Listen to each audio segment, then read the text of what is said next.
Hey guys, welcome back to Rooted in Texas. My name is Nina. So good to be with you guys again. I'm still here in Kentucky, so I am here basically to bring a little bit of home to my daughter. So I've been busy making her favorite meals, and I know this one is something that she really enjoys eating, which is called chamoy. How do I even explain chamoy? It's like a condiment. It's a Mexican thing. A lot of people use it for their fruits. They like to drizzle it, or they like to dip it in their fruits and they eat it. Some people use it for the rim of their drinks, and as in drinks, I'm talking about adult drinks, and they pour it in, and they kind of like margaritas with the salt or the sugar on the rim. They lick it and then drink. Yeah, it's something like that. There's also other people that also cook with it, like brine things with it, which I have not seen that yet, but I'm about to go and look that stuff up, so maybe I might come back with another recipe using the chamoy in a food. So I'm going to turn you guys around so y'all can see the ingredients that I have that we are going to make this chamoy. I hope you guys enjoy. Alright y'all, so this is going to be our ingredients. We're going to need some hibiscus flower. We're going to need some chili powder. We're going to need some tajin, 1 whole orange, 1 lemon, some prunes, some sliced mangoes, and some dried apricots. Alright, and then we're going to need a good sized pot to put all these in. And let's start cooking. With our pot on our stove, we're going to go ahead and put the heat on here to medium high. I have mine on mediums. I'm not going to be messing around with it bubbling over, because sometimes some can be a little more extra than what it should be. And we're going to put 3 cups of water. This is 2 cups. And here is our 3 cups. Alright, and into our water we're going to put 2 cups of our hibiscus flowers in. Okay, and now we're going to add in about 6 ounces of apricots. And we're going to go ahead and add to that the 16 ounces of prunes.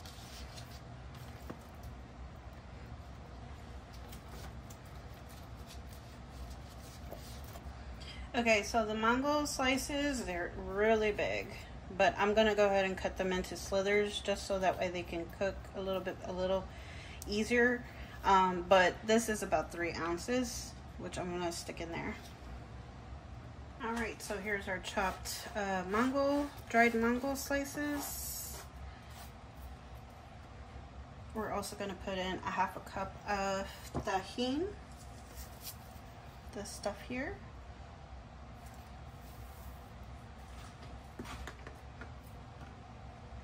And a 1/4 teaspoon of chili powder. Alright y'all, so we're going to go ahead and give this a good stir. Be very careful because this jicama does stain.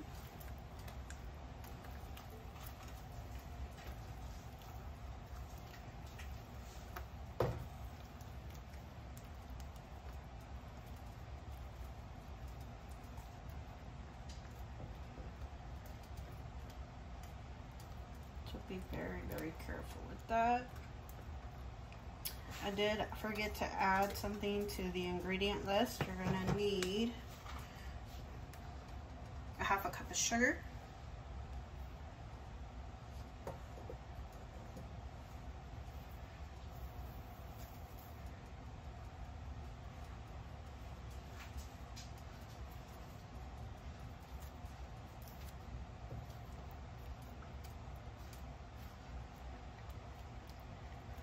that a good mix.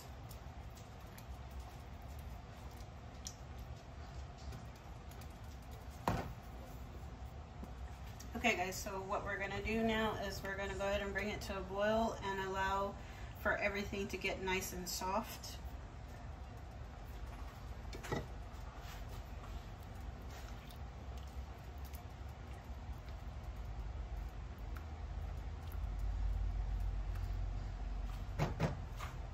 And we'll be right back when everything is nice and soft for the next steps. Okay y'all, it's been about maybe 10 minutes and I got it into this really nice boil, and it seems like everything's nice and soft. So I'm gonna go ahead and turn off the heat and let it cool down a little before I put it into our blender. All right, and I'll be right back when it's ready to get blended. Okay guys, so I went ahead and put some of the chamoy in here. It is still warm, but I also put like a cup of water in here, so that way, because last time I made it, it was too thick where the blades wouldn't go. So I went ahead and put a cup of water in here. It is warm to the touch, but hopefully it's not too hot where it'll like burst this up, but just be very cautious and be very careful with that. So I'm gonna go ahead and blend this up, and then after I'm done, I will show you the next steps. Alrighty guys, so here we are. This is it. Let me see if I can get you at a different angle. That looks a lot better. Okay. So this is it. It's gonna be a little chunky. Just to let y'all know from the time that I've been making this, unless you have like a high powered blender, like a Vitamix, I would do this a little at a time. As you can see, some of the flowers didn't get completely blended in, but it's okay because this is just for here for my family, for my kids. And also a little note, I had a pit in my prunes, so that could also be a problem as well. So that's why I like to do it a small bit at a time, because if not, it's just going to keep clink, clink, clink. And also, if you put it all in all at one time, you might run the risk of burning out your blender because it's just way too much thickness inside of the blender for the little motor in there to handle. So here is going to be the final, what I'm going to add in here for the final product, so that way it'll tie everything in together, which is 1 whole lemon. You can add lime as well. This is going to help give the tanginess.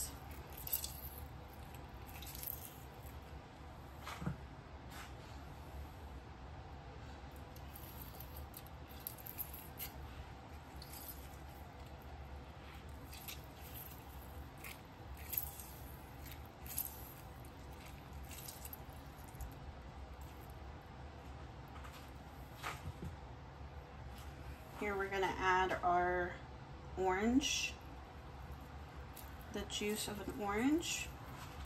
Careful with your eyeballs because it'll spray at you.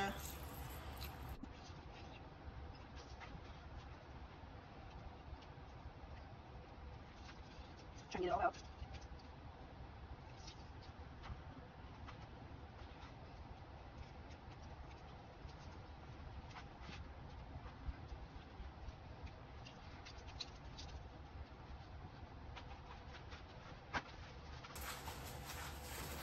Okay, we're going to give it a good mix. We're going to go ahead and turn the stove back on to a medium heat. And we're going to allow for this to boil.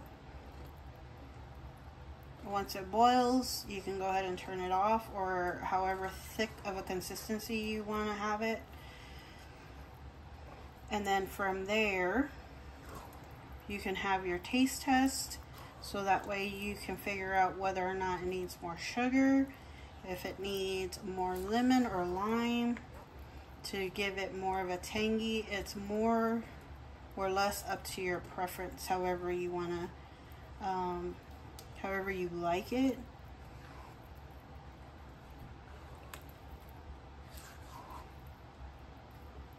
So I'll bring you guys back for the taste test.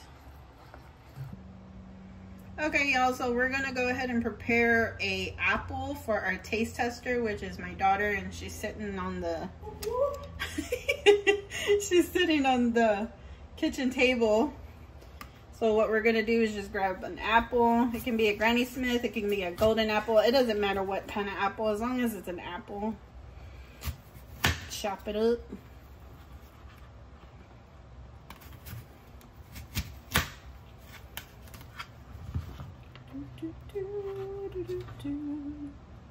I think this one's a little too big, so I'm just gonna go ahead and part that in half.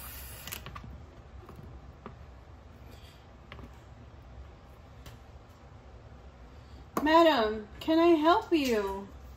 I'm sorry, it's my grand pup. I don't know if you guys see her. She's stalking me. She wants some apple too, but she ain't gonna get any.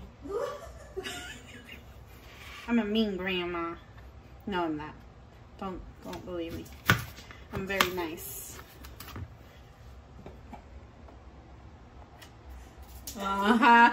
You don't want nobody to catch you in your act.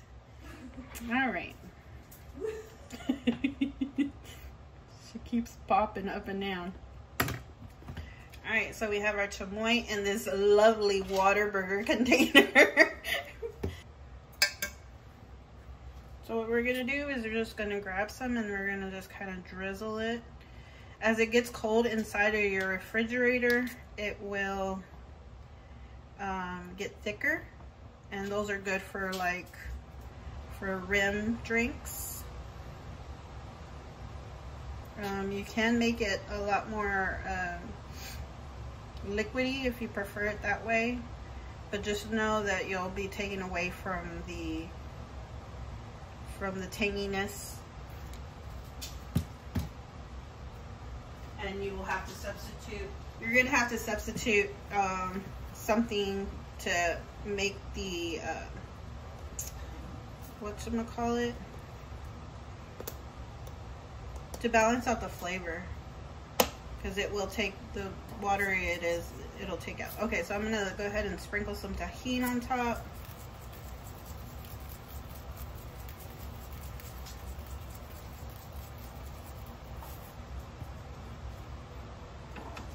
There it is. Now I'm gonna go take it to my taste tester. Okay, now for the taste test. This is my daughter. Take 2. This is Faith. So, so she's gonna be my taste tester. She's gonna go ahead and taste this homemade tahini. And there's Ruby again, stalking like a little furry shark waiting for a snack.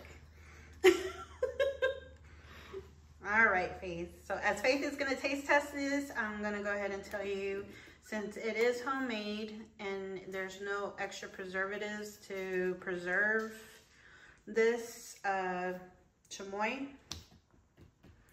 it will hold in your freezer up to 6 months and in your refrigerator up to a month. So just to let you know, and the recipe that I did give, it makes a whole lot. So my suggestion for that is to